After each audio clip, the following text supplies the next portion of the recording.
Okay, so I'm here with, no question about it, one of the best boxing journalists, reporters, Sean Zittel. How are you feeling today, Sean? We just finished up media.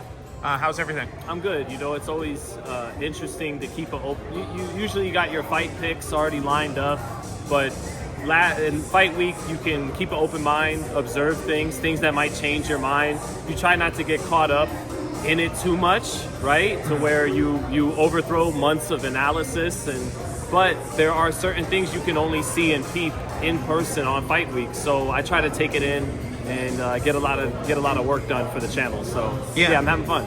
I remember you saying you don't like to swap your picks the week of the fight. Right. Are you still God? You brought that up when you were talking about Pacquiao and Barrios. Right. So where are you at right now? I wound up swapping a pick just before the fight, and that's the Fundora-Tszyu fight.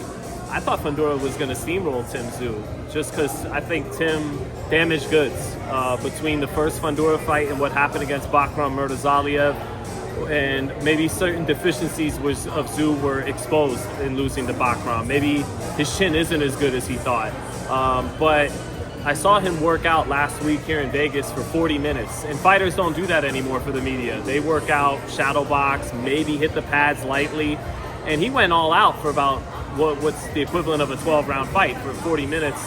And I saw a fighter that has kept his composure in the dark times, a guy that hasn't been broken mentally and physically is still more athletic than Sebastian Fundora.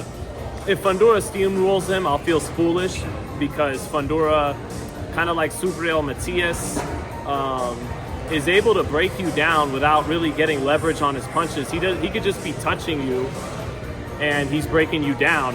Tszyu is an explosive puncher. One of Tszyu's shots has to equal 3 or 4 of Fundora's shots if he's going to win this fight.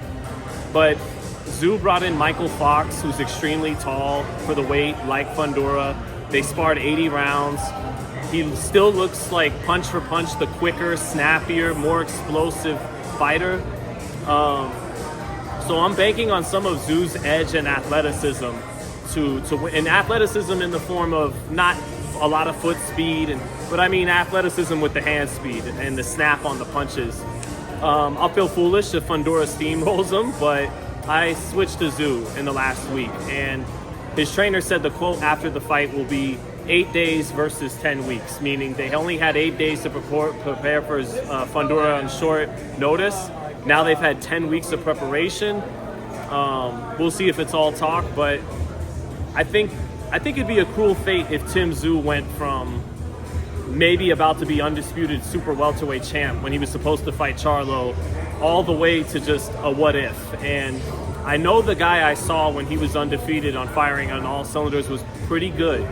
So if that guy shows up, I think he wins. The question is, will that guy show up? Is he still there? So he did have one tune-up post Murtazaliev. Yeah. Do you think that was sufficient enough for him to get back? Do you think he needed Thurman before or after? What do you think? I think he probably needed more. You know, the Thurman fight would have made more sense to me before jumping back in with the elite at 154. But in today's boxing, where fighters only fight once or twice a year, they want to get right into the money, right into the big fight as quick as they can. So he opted to take Fundora, which is why at first I thought he was taking it too soon and he was going to get steamrolled. But apparently he thinks that it was the cut and that he can definitely beat Fundora. He also thinks that what troubled him after the cut, the jab and just getting pelted on the outside by Fundora, he says Fundora doesn't hit as hard at that range. And for Fundora to really generate his best stuff, his heavy artillery, like the left uppercut, he has to sit down on those shots, and Tszyu feels like at the distance where Fundora operates with his heavy artillery, not just pelting you from the outside, that he still has the advantage in mid to close range. So we'll see about that. We'll see. Yeah. This fight will probably come down to Tim Tszyu's punch resistance. If he can still take what Fundora's dishing out and get underneath enough shots and deliver his best work, I think his best work is still a little bit better and cleaner than Fundora's best work. But there's so many variables with Tszyu coming out off the Bakram knockout still less than a year ago. We'll see.